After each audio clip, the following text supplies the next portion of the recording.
Okay, I'm Tim Massett. I am a research fellow at the Kennedy School, and I'm also the director of this new digital assets policy project we have started.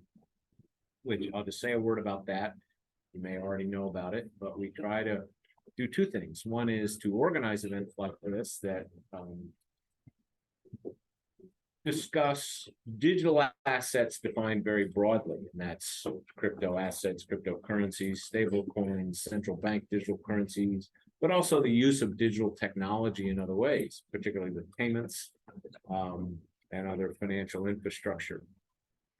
We also are trying to get the Kennedy School more involved in the policy discussions in this space and to use the convening power and resources of the school to try to advance those policy discussions. So, for example, we had a roundtable on stablecoin regulation this year, hoping to do another similar thing. We'll have other guests, so just check our website from time to time. We have Adrian Harris coming, who's the superintendent of the New York Department of Financial Services. That state agency has been one of the leaders, has been basically the leader, I would say, at the state level in terms of regulation of crypto assets, regulation of stable coins.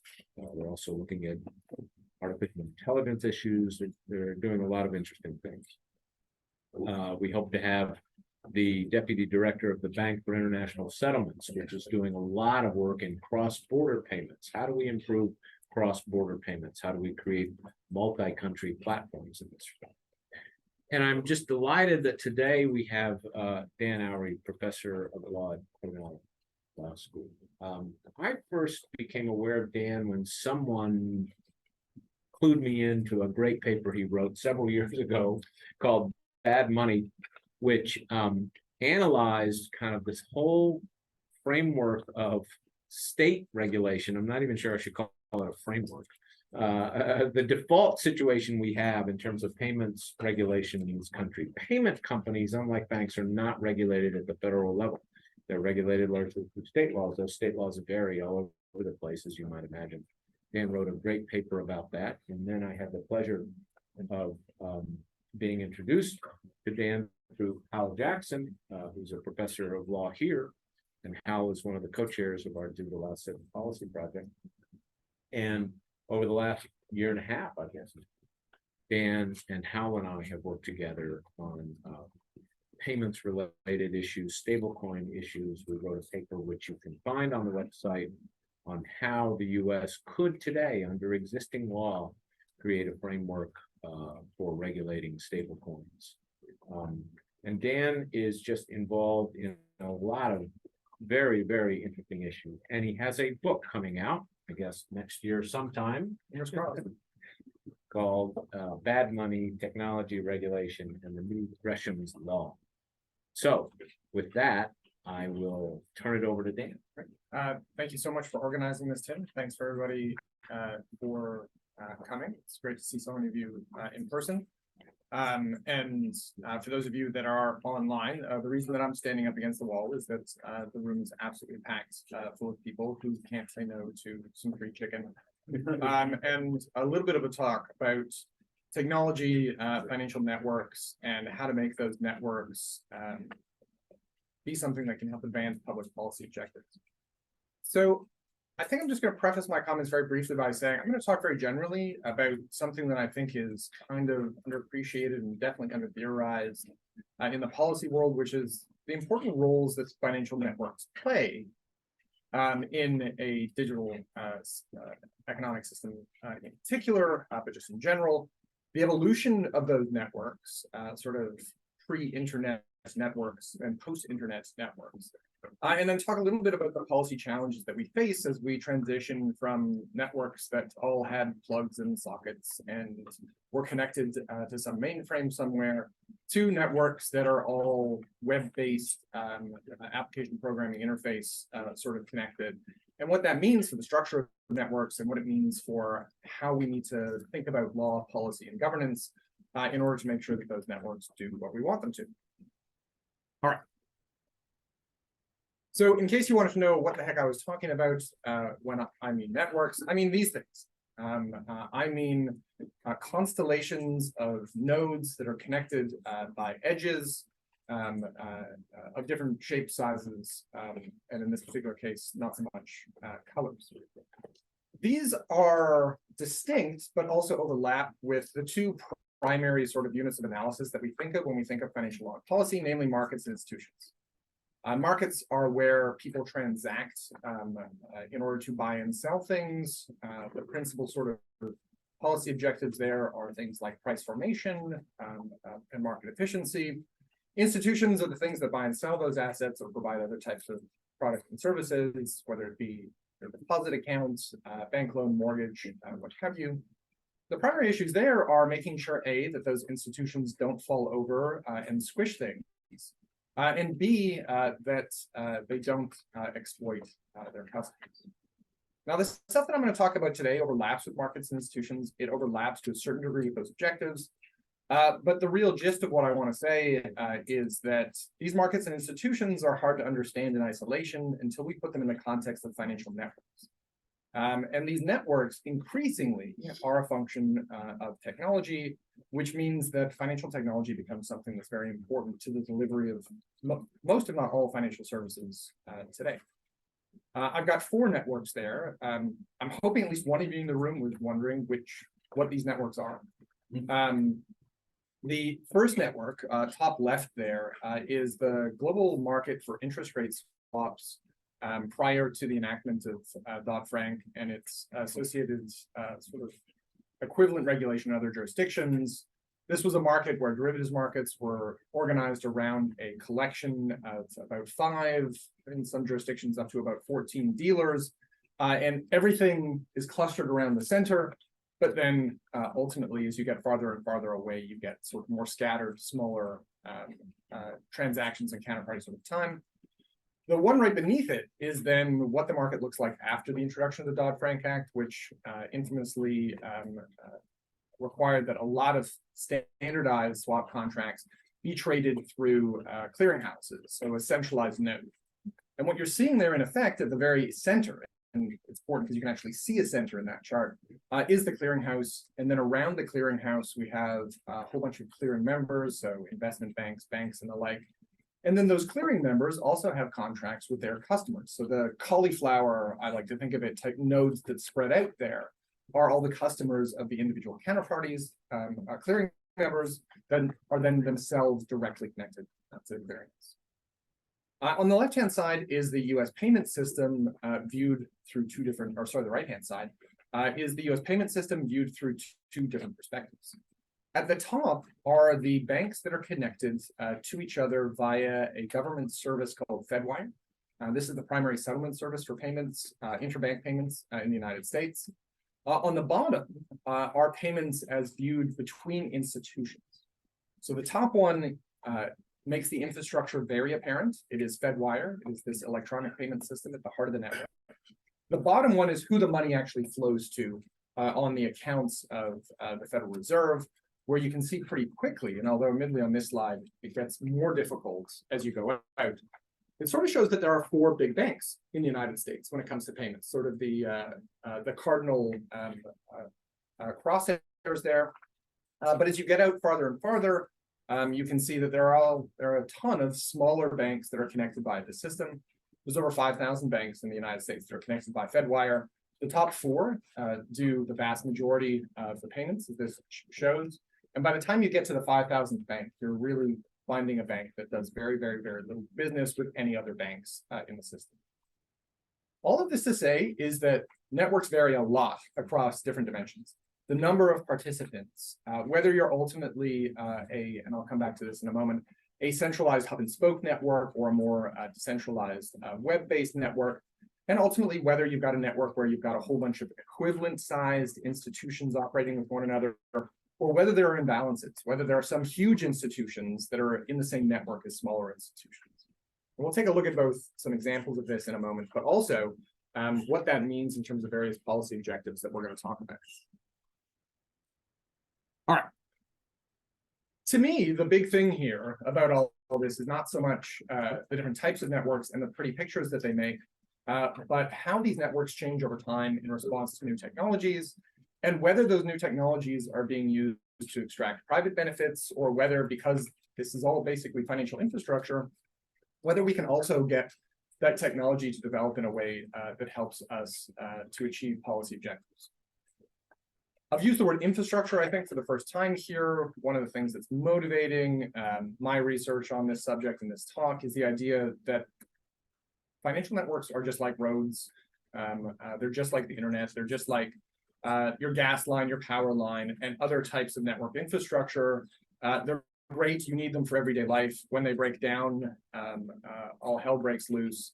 And so the question of the stability of these networks, the design of these networks, whether they deliver what they're supposed to deliver to everybody they're supposed to deliver it to, becomes something of key importance. And these are sort of the subsidiary questions that I think go into that bigger picture question, which is one, who is the incentives to actually build and design this stuff? So if you think of, we were talking earlier about Revolut and Klarna and a whole bunch of non-bank payment institutions that for a lot of people younger than me, although I include myself in this group, really are the primary nodes of their payment networks, right? This is where they go to make payments. Those networks are things that have largely evolved in response to private market forces. PayPal exists because nobody likes sending checks to anonymous people on eBay. And so they developed a payment platform that enabled you to use an alias, your email address, in order to make payments. That was subsequently spun off, and now we have PayPal, we have Venmo, we have this entire ecosystem that PayPal created.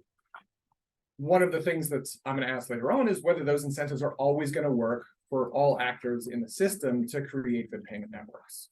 Is it going to be the case that sometimes, in some cases, market incentives are going to be insufficient to make sure that technology is harnessed in pursuit of the public good? Second question, and this is a vexing one. If I have, in this, as Tim mentioned a moment ago, is really at the heart of my the book that I have coming out on this at the moment, although it doesn't answer this question even remotely, is there's always somebody there first, right? So banks have been at the heart of the payment system in the United States for at least a century and a half, depends on how you want to measure it.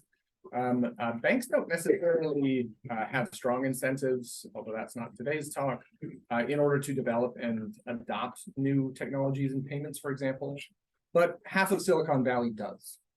And so the question becomes, if we are going to ultimately shift from a bank-based system to a bank-based plus system that it incorporates these other actors, there's a question of, well, who should be paying the resulting costs? If you're going to upgrade technologically, do you allocate this to the new entrants because they're the ones paying for the change?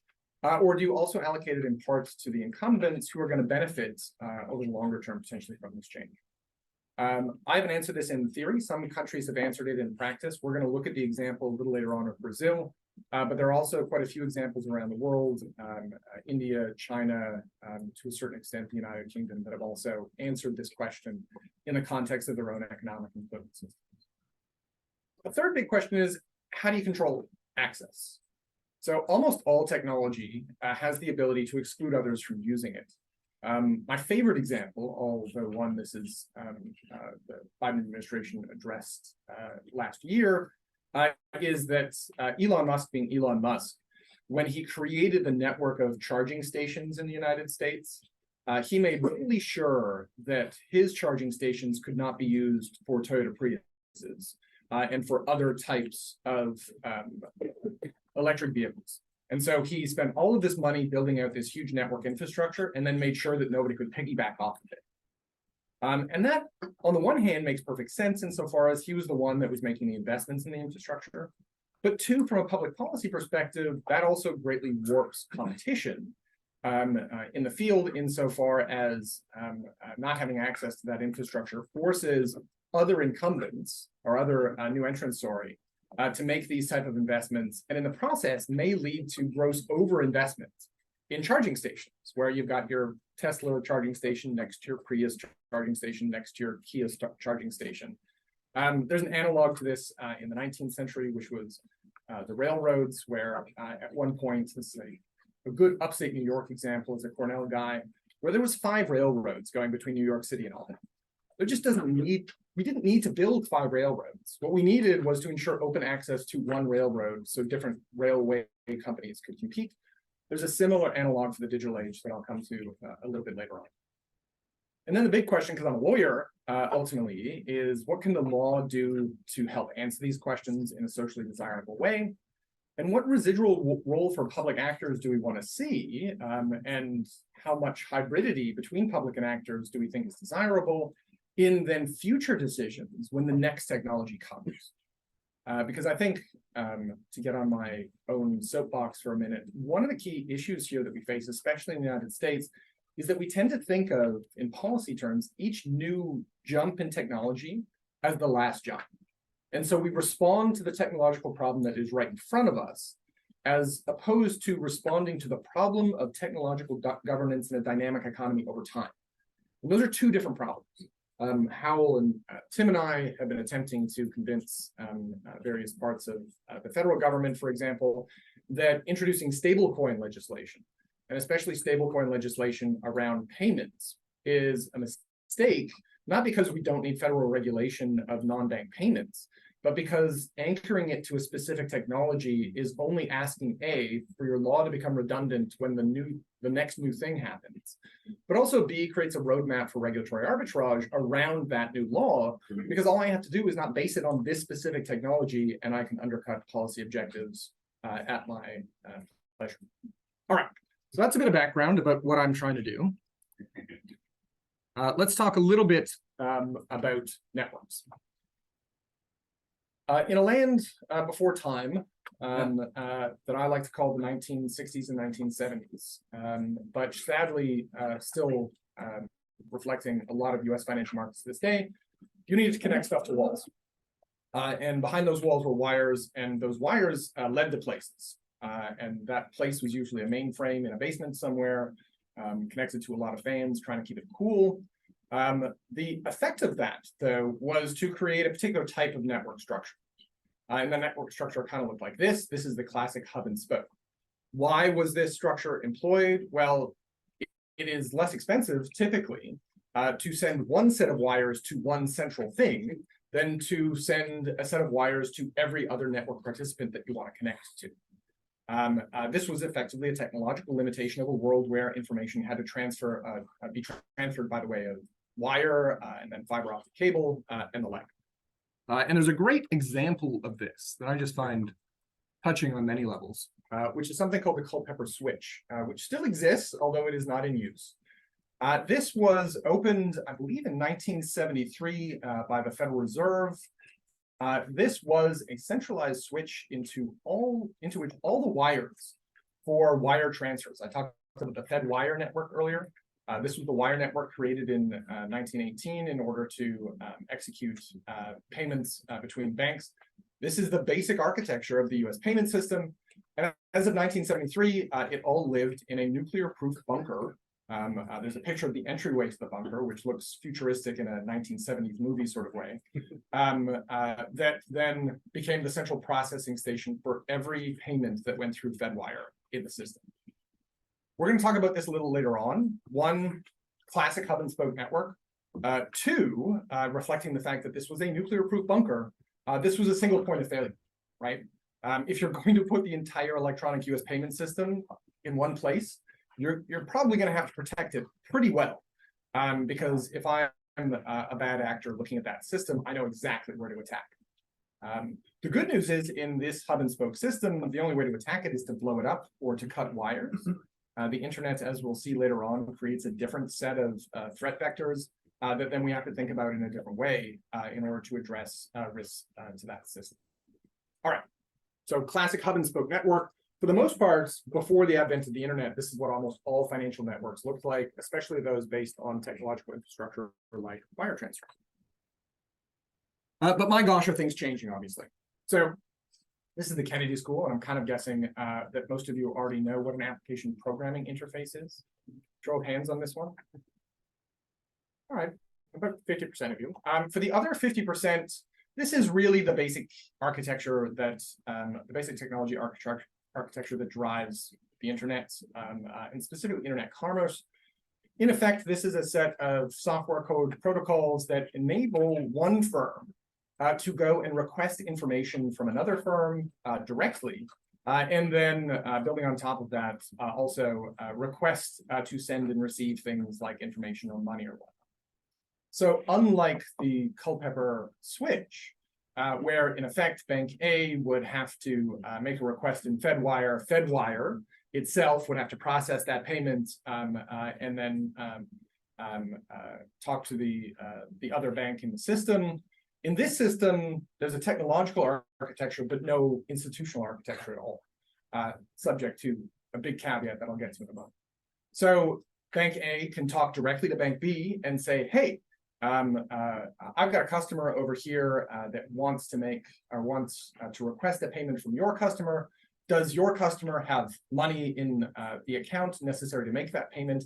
If yes, please execute that payment.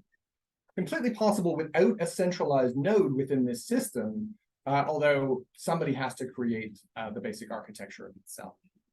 These APIs are basically what's driving all of the decentralization we can talk about in the financial system. Some of that decentralization, like what I'm going to talk about in terms of open finance, is now relatively uncontroversial, although I think there's room for debate there. Some of it is much more controversial, right? For all the talk of Web3 and decentralized finance and things, it's still running on APIs.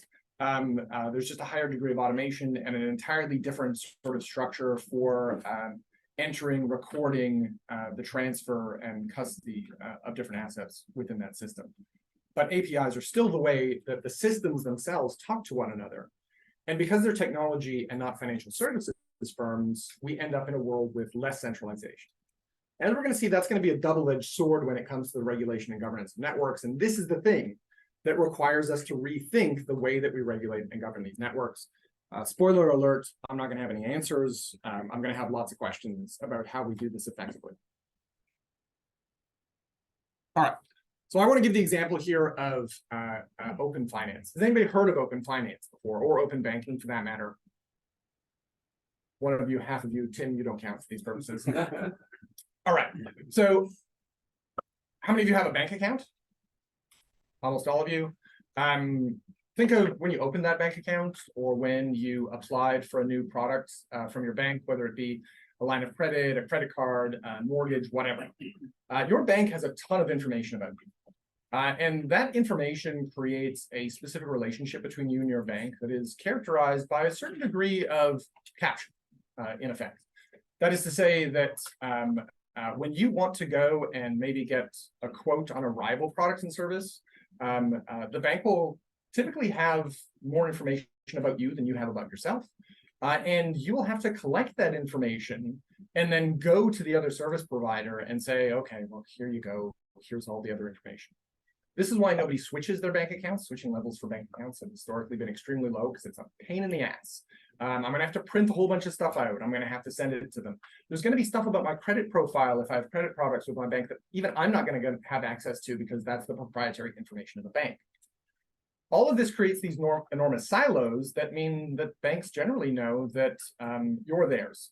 And open finance and open banking are a response to that are designed to lower the technological switching costs for you as a consumer by using these APIs and saying, look, if we hook all the banks and all the other financial service providers up to a technological architecture that enables each institution within this network to request that information directly from other financial institutions, then customers are more likely to go out and compare products and services and switch to the ones they feel are most desirable. So at the heart of this is really just the idea that I can use web-based application programming interfaces to grease the wheels of information flow within the financial system in a way that hopefully means that people walk with their feet, in a way that enhances competition within markets for the financial products and services that these consumers are seeking. All right. I've put two sides of the market here. There's a whole platform dimension to this that we can talk about a little later on. Myself and my co-author Josh Macy have written a couple of papers on this where this particular market structure is one that can lead to competition problems of the variety that I'm going to highlight a little later on. The other thing to say here is that there's a lot of choices in the design of these systems. So we have any Australians in the room? Really? I'm in a room outside of Australia, and there's not a single Australian. That's unique. If you're from Australia, if you're from the United Kingdom, if you're from Singapore, you probably have experienced your government intervening to at least encourage, if not altogether create, the technological architecture. So in the United Kingdom, for example, there's actually a government body called OBI, which I find endearing, that created the open banking protocol. And there was a law that required all banks in the UK to connect to the system. And that led all of the fintech firms who are technology driven to begin with to also sign up, because they're the ones who want to steal all the business of the banks. It hasn't worked to this point, but the important thing here is that the decision was made. This was something that the public sector should be directly involved in. This is the United States system. The US system has developed almost entirely by way of market forces. And as I'll come on to a little bit later on, those market forces have meant that over time, we went from a whole bunch of different software providers who were trying to create this technological architecture to about 15, and really only two, Plaid and Finicity, being major providers here. And this is my big caveat, what I mentioned before about web-based networks. Hub and spoke networks have a natural center, but even web-based networks can have a center insofar as there are different layers of the tech stack in these networks. And within any given layer, there may be high degrees of industry concentration that in effect create the exact same opportunities for socially undesirable market control that we had in good old-fashioned hub and spoke networks. All right. All right, so that's all preface. I'm going to open up to questions and comments and objections and throwing chicken at me in a moment. But I wanted to point out that there's a huge opportunity here. There's a huge opportunity because of technological change to actually use APIs and web-based application programming interfaces to create networks that achieve public policy objectives that we like. And we like things like financial stability and integrity. We like things like competition. We love consumer welfare, and quite frankly, financial inclusion at this point should more or less be non-negotiable in a developed society. And to show the practical promise of this theory, I wanted to give one example. There are several that we could use here of Brazil's PIX payment system. Anybody here from Brazil? I gotta vet these audiences better before I do this. Brazil introduced the PIX system in 2020. This is, in effect, an open API that enables non-bank payment providers to hook up to the central bank clearing and settlement system, and a user interface that enables people to sign up, individual people to sign up with pretty basic smartphone technology, and then to be able to send and receive payments via the central bank system anonymously. So I would say close to a version of digital cash in many respects. There's also a growing fintech ecosystem built on top of that, because of course, once you get an economy digitized, the realm of possibilities for both financial services and non-financial services built on top of that becomes quite big. Now, to do this, going back to some of our earlier explanation, the Brazilian central bank did have to do a lot of the work itself. So it did a lot of the legwork in actually creating the basic API that drives this system. And it did have to be somewhat muscular with the incumbent banks who had done a very poor job of digitizing payments in Brazil in order to get them to hook up to this system. But the results have been pretty spectacular. The chart on the left here shows the time that it took to get a given set or a given proportion of the total payments within the economy to become electronic. So I don't have the eyesight to look that far, but I'm pretty sure that at least one of the lines up there is Britain. And so what we're measuring here is the amount of time on the horizontal axis that it took for Britain, other countries to get to a certain percentage of electronic transactions. And there's one that stands out for those of you that are fans of Sesame Street. One of these things are different. And the different one is that very vertical line on the far left-hand side that seems to suggest that a country went from 0 to roughly 30% electronic payments in an exceptionally short period of time, effectively within a matter of months. And that's Brazil. Brazil's unbanked population in 2020 was at about 64%. Banked population in 2020 was about 64%. It's now at 83. 83 is also the percentage of the adult population that has signed up to PICS. This is probably the fastest transition in terms of unbanked to banked populations that we've ever seen. And it perfectly corresponds with the introduction of the PICS system. No need to sign up to a bank. Relatively straightforward access. There's fairly high levels of penetration of smartphone technology in Brazil, and no need to provide a lot of your sensitive personal information to others within the Brazil ecosystem. You provide your information once, and then just like PayPal here, you use an alias in order to send and receive payments. I use this example just to highlight the fact that doing this can create enormous benefits. But for every Brazil, there's a country that has made a different set of choices. And in my view, the country that has made the worst set of choices out of the G20 is the United States, where we have a payment system that is increasingly anachronistic, and we don't have the same evidence that various policy actors from the central bank onwards care as much about some of these objectives, and in particular, competition, consumer welfare, and financial inclusion. So this all begs the question, what can we learn from the Brazils of the world? What sort of things do we need to take into consideration in order to solve problems that we want to solve using payments? And this is just my way of thinking about this. I told you guys I don't really have much in the way of answers, but the one thing I suppose I do have answers to are some things that you need to think about in order to get this right.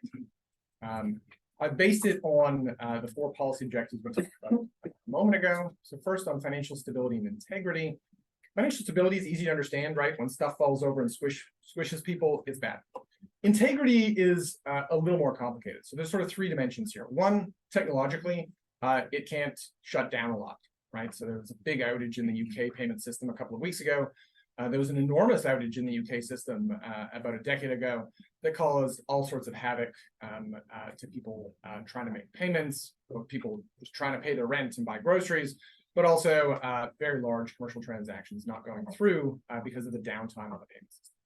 So there's the technological dimension. There's also the dimension of what we might think of as national security. So here we have to think about the fact that networks can become the conduits for illicit finance. For those of you following everything that's going on with crypto, in particular in the Middle East over the last few weeks, a lot of decentralized technological architectures create these types of problems where we've got to figure out exactly how we monitor illicit financing, terrorist financing, other sorts of activities within these systems. So there's the technological component, there's the national security component. And lastly, there's the prudential component, which is that if these networks do have financial institutions in them, we want to keep those financial institutions safe. Because if they fall over, that could, depending on the design of the network, actually lead to knock-on effects that jeopardize the stability of the network itself. All of these things can be understood along really kind of one dimension, though, or a spectrum along one dimension, which is one, the current system of networks, the sort of the Culpeper switch version of the world, is single point of failure, but also single point of control, right? If things blow up, everything blows up because it's all interconnected from one central point or some derivation thereof. But simultaneously, because it's all in one place, it makes it really relatively easy to govern. I can impose regulation on the specific thing at the center of the network. I can monitor or surveil the activities of that network to make sure that it's not going to fall over. And I can do things like in the United States, impose Bank Secrecy Act requirements that say, you, central node, you've got to make sure that your network is not being used for terrorist financing. At the other end of this, I have decentralized networks that have no single point of failure and that might therefore be more resilient. If any single node fails, it doesn't mean the death of the system. But now I've got to start to rethink how I'm going to govern a network where there's no single node. How do I identify, especially in technological networks, the different types of actors at different layers of the technology stack that I'm going to have to regulate, and how? Some of them I'm going to be worried about prudential issues. Some of them I'm going to be worried about network sort of uptime issues. Some of them I'm going to be worried about AML issues. And we have to sort all of that out. The federal government is currently, I think, grappling with these issues and has been for several years, but we're nowhere near the answer to how to successfully regulate these type of decentralized networks. Second is competition. I mentioned before that in a hub and spoke network, there really is no competition for the central node, right? In a perfect hub and spoke network, there's this thing in the middle, and everybody connects to it, and that thing is a monopoly, or in the United States, an oligopoly, where you have several core payment institutions, clearinghouses, for example. But monopoly service provision often gives rise to issues of competition, especially when technology changes, because the monopoly service provider has no incentive to adopt new technology. They've already got the market. Why would you actually do something that's more convenient for your consumers, lowers the unit costs associated with provision of network services? And so the issue of competition then becomes one of how do we balance the enormous economies of scale and network effects associated with creating and running networks with the fact that technological changes over time will open up new opportunities that the incumbent participants may not be highly incentivized to take advantage of. This requires two things. One of them is what I call open access. I guess everybody calls it open access, which is if networks are railways or train tracks, how do we make sure that there can be competition for the trains that run on those tracks? And how can we make sure, without building 5 sets of railroad tracks to Albany, that there's still the possibility of new entry that might drive competition in a way that is socially desirable? The other element of this is technological interoperability. There are no Australians in the room, so I can use this example. Australia has 5 territories. When it built its railroads, it built railways on 5 different gauges. That is the width and other dimensions of the tracks. What ended up happening as a result was that you would go from Victoria into one of the other territories, of which I have absolutely no idea what their names are. And you would have to actually put the train onto a switching station, take the train off its own rails and put it onto another set of, or off its own wheels and onto another set of wheels. Or you've got to unload everything from the Victoria train to the other state whose name I can't remember train, which is all extremely costly. In theory, this should be easier from a technological perspective, right? We can standardize protocols. We can use the same type of languages. After all, we created the internet, which is pretty interoperable and didn't require a lot of help. But as the Elon Musk example earlier sort of highlights, there are a lot of incentives not to make interoperable networks, because that also opens up the door to competition and means that you might not be able to monetize the benefits of building your own network. And that's competition. 3, consumer welfare. And here we are all over the shop. So if you look back to the open finance example, one of the issues there is this is all about moving customer information from one institution to another institution. And in that world, there's all sorts of opportunities for abuse and exploitation. There's also a lot of questions that we might have about whose information this is to begin with. Do I have property rights in my name or my social insurance number? Do I have the ability legally to direct my financial institution in order to send my information to somebody else, even if that means I'm exposing it to potential data breaches or cyber hacks and things like that?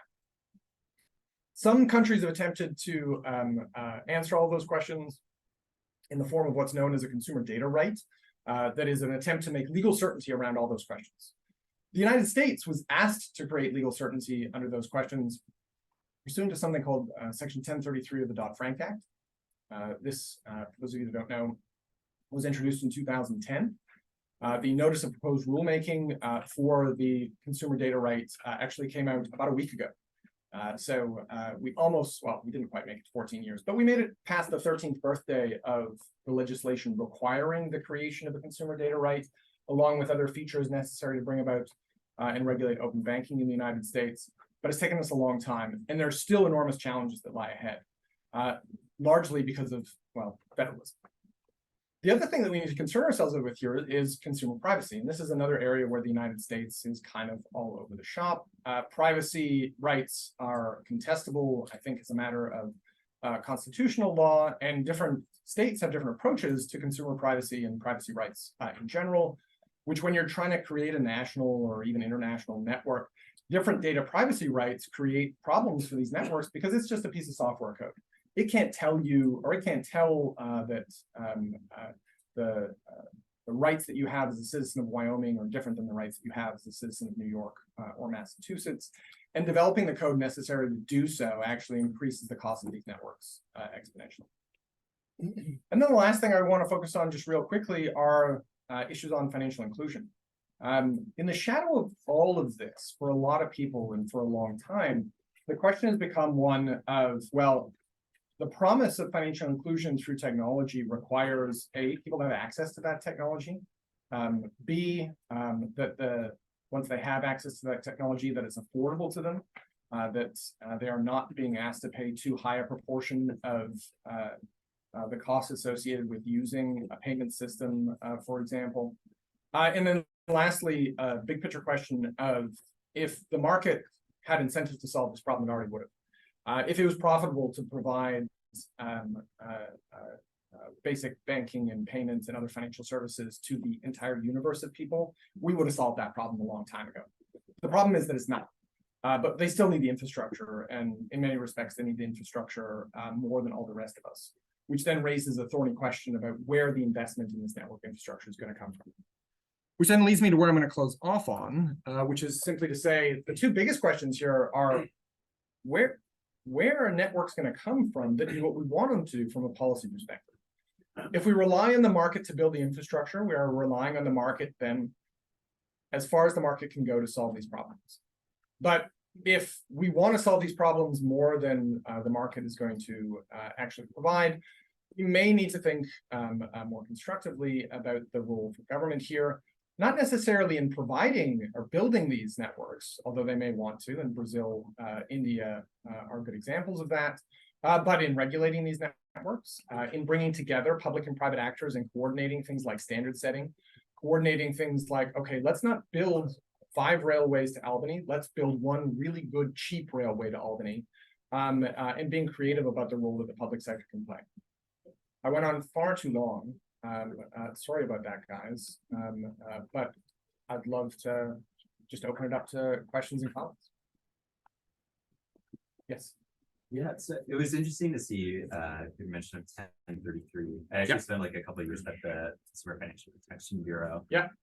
Saw that come out. And do you have any thoughts on how 1033 and sort of its relationship to open banking might have on the flow chart you showed before with like Plaid, Finicity, the Suzu is in that space as well. Yeah. How is this going to impact data aggregators and that sort of system of information as you described? So I do think, and there's one that's not on there, which I think is the most interesting one for your question, which is Akoya.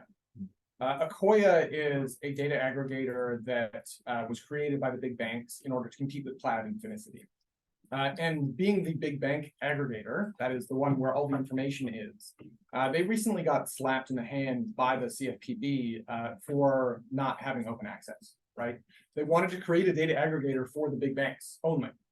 So you compete with some people, but not others, in effect.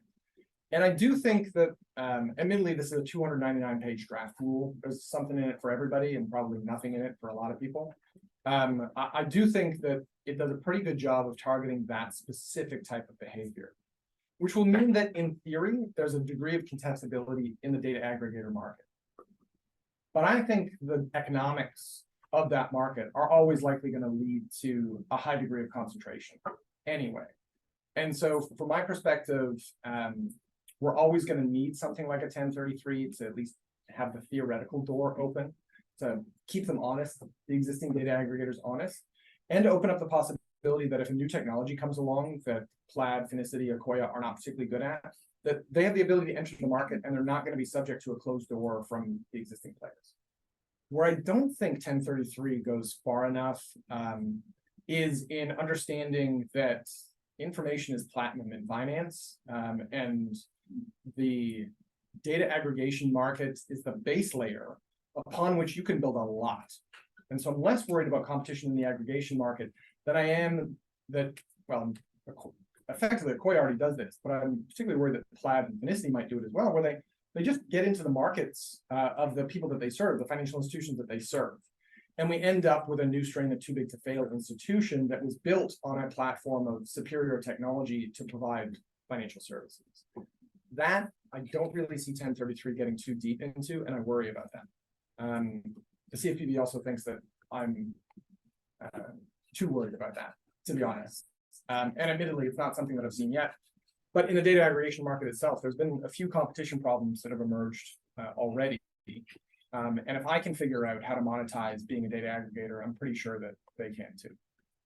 I don't know if you can go back a moment to the matrix. So Yes. We need to get that one. Sorry. The left. Which slide do you want me to go back to? the one, the matrix of regulatory objectives. Yeah. I can do that. So I was just curious because you mentioned the case of Brazil, right? Yes. You probably, analyze it in depth, and so speed to large market penetration was one of the key advantages, right? But when you're rethinking the role of the government and the intersection between a market-driven or a government-driven sort of initiative in the realm, what were the key points, like, for example, on the negative side of having that system run by the government?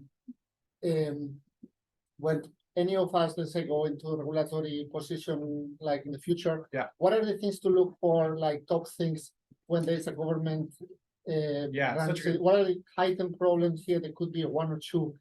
And also, is there any, and the second question is there any examples on, let's say, a market-driven initiative or system that has been successful in which country? And so we can research further. Those are great questions. So the first one I would say, and I turned to, I know Hal had to go, but Tim here, because we know the guy responsible, who's in charge of PIC. There's an element of personalities here. There's a reason that Brazil has done this and the rest of Latin America hasn't. There's a reason that Brazil's done this, and quite frankly, that the rest of the 20 hasn't, which largely comes down to a set of idiosyncratic factors of politicians being on board, creating the political will necessary to put pressure on the central bank, and then folks at the central bank putting up in their hands and saying, no, I'm going to roll up my sleeves and I'm going to build this. That is not normal. I wish it was normal. It'd be fantastic if it was normal. But what that means is that in the future, if technology changes or the structure of the Brazilian financial system changes and you have a different set of actors with a different set of incentives sitting on top of it, there's no guarantee it's going to be replicated even within Brazil. So I think that's a great question. I think that would be it should be Kennedy School's model. The people in the chairs matter, right? Whatever the Latin version of that is, just emblazon it on a sweatshirt and I'll buy it. So I think that's the number one thing. And then the second question was, if there is any market-driven examples, right, say like gold standard. Yeah, so kind of sort of no.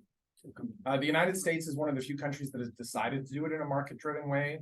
When I think of the success stories right now, it's Australia, Great Britain, China, Singapore, Brazil, and India. Wow. And all of them, oh, no, go ahead. And all of them have had at least some degree of regulatory involvement. I would say that the market-driven thing is a bit of a misnomer. It's a polite way of saying the United States. Yeah. I mean, I would just add the following. First of all, on PICS, we actually had the manager of PICS wanted him to come here. He could only come to the States on Labor Day weekend. So we did something in Washington, but we're going to post the slides with this talk. But as I understand it, the central bank did require banks to connect to this system. India was a little bit different. And we did also have a guy who was very key in the architecture of the India system. And that one is recorded and it's on our website.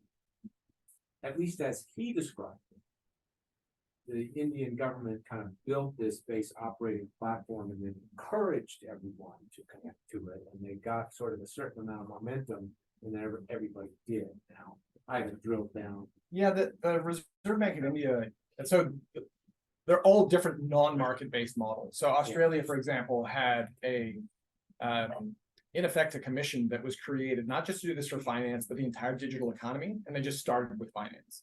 But it was entirely government-led and in a country where there's like 5 big banks. So knocking heads together was relatively straightforward. That isn't India. On paper, and I haven't seen this talk, but I'm interested in seeing it. On paper, India was a joint venture between the Reserve Bank of India and the industry association that represents banks.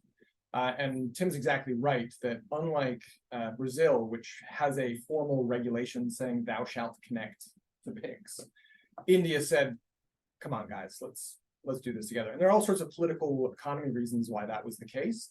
and why it turned out to work. There are also elements to this that are entirely outside of what we're talking about, although intersect with it, which is the fact that India wanted to demonetize in general, right? One of Prime Minister Modi's key objectives was demonetization.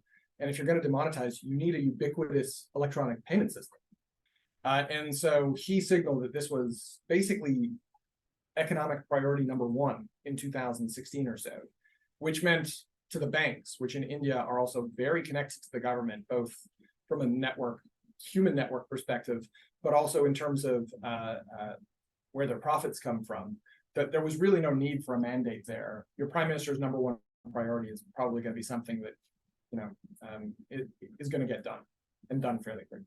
Yeah, and the last thing I'd say on PIX is I've talked to a few of our Federal Reserve Bank governors about PIX, and they're always very impressed by what Brazil did. And then you mentioned, well, and then they mandated the banks to do this. Oh, yeah, we could never do that. And so the UK mandated it as well. The UK and the European Union are a nice case study here because they developed their open banking frameworks in parallel. The UK made it mandatory, the EU did not. And you can guess how that turned out in effect. Yeah. I know people have to go, so you have to go, but I'm really happy to take other questions, especially since I rambled on for so long. Yes. Hey. Yes. I guess piggybacking off of the point you just made, I know Africa is pretty big and like a Pan-Africa payment system as well. So I guess maybe what are some steps that you would do to think about it for individual governments plugging into that regional effort? Yeah. So there are certain case studies where it kind of is the reverse of what we've been talking about. So in the United States, in Europe, there was a financial system that then needed to adopt new technology. In sub-Saharan Africa, it was the rollout of the technology, mobile phones, that then created a payment system, in effect. And as a result, and partially as a result of kind of an oligopolistic sort of service provision of cell phone networks in sub-Saharan Africa, creating interoperability was relatively straightforward because it's the same interoperability as the phone network, right? And so the technological barriers there were relatively low. There has been a high degree of policy impetus. We were talking at the talk last night. If you don't have a domestic payment system, if 70% of your population, when it wants to make a long distance payment payment, is literally giving money to a taxi driver with an address and telling you to go to the other side of the country, which was what was happening in Kenya when they first developed M-Pesa, it's pretty easy to get politicians behind this idea, right? As opposed to the United States, where we're at 5% unbanked, down from 12% less than a decade ago. The underbanked population is harder to measure, but also falling over time. The lessons, I think, are pretty straightforward in that interoperability is key, and they've achieved that because they're using cell phone networks. It's the missing political elements, the will necessary to do it, that makes the lessons harder, because it's harder to recreate. As somebody who spends all of his time taking the lessons from these countries and trying to convince G20 leaders that this should be a priority, both for financial inclusion reasons, but small businesses pay a disproportionate amount of their margins in the form of interchange fees and things like that. So the lessons, the big one for sub-Saharan Africa is technological interoperability is key to network effects in general, which lowers the costs of these services, means more people can use them and they become more convenient. The other lesson is without the will, the fact that there's a way doesn't really matter that much, unfortunately. Question? All right. Oh, yeah, fire away. I can talk through this. These guys, yeah. So you mentioned a few already, but I would be interested, what are the countries that the government must consider whether they push more centralized or market driven?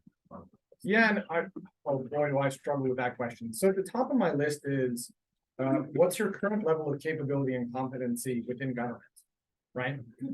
These are not easy to do, and they can be done poorly, and therefore ineffectively.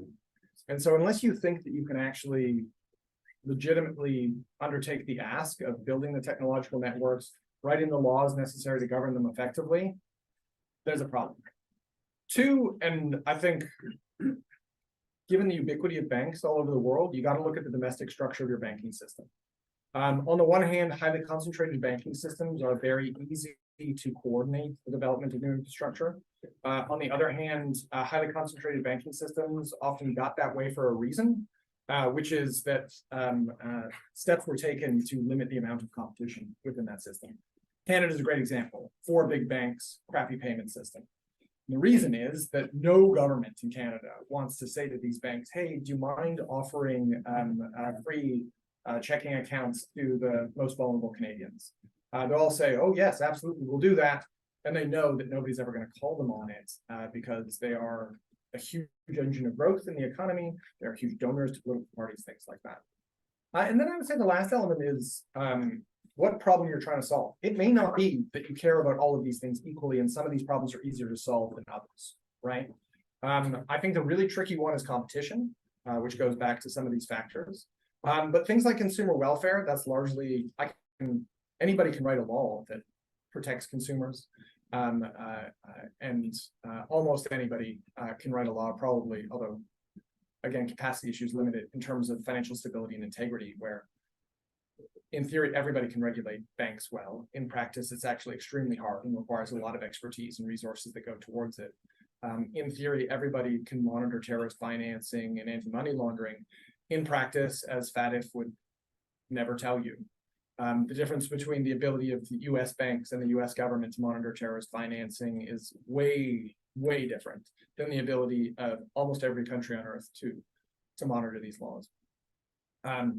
I think there's a lot of work to be done there. This question does really vex me in a lot of ways.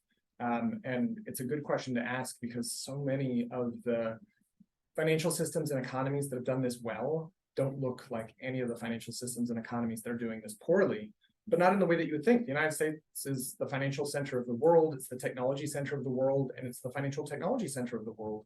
And yet, things like the payment system are slow and old and the most expensive in the world. And that, creates confounding variables that make it difficult to tell what success looks like and what the deciding factor was in individual countries. Okay. So like when you talk about interoperability, when you say like it's bad for competition, but I feel like it's like no, interoperability is good for competition. Non-interoperability is bad. Okay, then, Yeah, there's no question about this, but like you just like talked about so like I'm thinking about like from like the private developer kind of perspective, because you also said like for example, the case of US, like the payment system is expensive, inefficient. Yeah. And could that be related to like the people that are developing the system or like trying to revolutionize the system that don't really know like what the government is like in need for like the regulation of the whole system. So like would it make more sense for like a closer public-private partnership? And what do you see like would be a better model in the future for that sort of cooperation? Because like because there's like some kind of like information asymmetry when it comes to developing the system and coordination across the system from the government's perspective. That's right. Yeah, so like what would be like a effective like entity? Yeah, so this was our conversation last night. So I completely agree with your diagnosis. I think that's right. Although I would add to it that it's part of it's a coordination problem. I don't think it's an information asymmetry problem. I think we all hang out with each other enough that we know what's going on. But big banks in the United States invested enormously in solving a Y2K problem, of which I was involved. And that happened in the late 1990s. So leading up, it makes me chuckle a little bit. The 1990s were the single biggest period of technological investment by banks in the United States ever. And the first API was created in 2001. They spent enormously on tech, like they literally bought the Betamax and then VHS came out. They literally bought the cassette tape player and then the DVD player came out. And as a result, they've been loath to engage in another round of enormous technological upgrades. The result of which is that, especially in a very fragmented banking system, you have big banks that would have to spend billions and billions of dollars to upgrade their systems and don't like what happened last time. And you have small banks who would have to spend millions and millions of dollars who don't really have the financial bandwidth to be able to make those investments. And so there's an incentive problem in effect there, that I think does lead to a public-private sort of set of issues where, especially for smaller banks, I would want the Federal Reserve to be more involved in making investments to build the rails. The Federal Reserve and I have an ongoing dispute about whether they're legally able to do so. So in 1980, we adopted something called the Monetary Control Act, that on some people's readings suggests that the Fed can't really make investments that subsidize payment systems or financial infrastructure for some banks, and therefore takes a loss on the provision of those services. The reason being that the other banks who built the other services with which that subsidized service would compete would be like, come on, let's build all these networks, and now you're building a super network that has a public subsidy. Of course, it's going to outcompete us. And so constraints were built into the Monetary Control Act that the Fed thinks constrain them from doing some of the stuff that sounds like both you and I would find valuable, which is re-engineering the public-private arrangement. In my book, I have a draft legislation that answers your question about which entity. I'm not a big fan of adding new entities, so I begrudgingly come up with a council composed of the Fed, the CFPB, the FTC, and a couple of other bodies that would then help coordinate long-term stance. I even include NIST in there, the National Institute for Standards Setting, to help them to use their expertise to say, look, we all want to be on the same protocols. FSOC for FSOC for payments, which okay. All right, Thanks, later. everyone. Thank you so much, guys.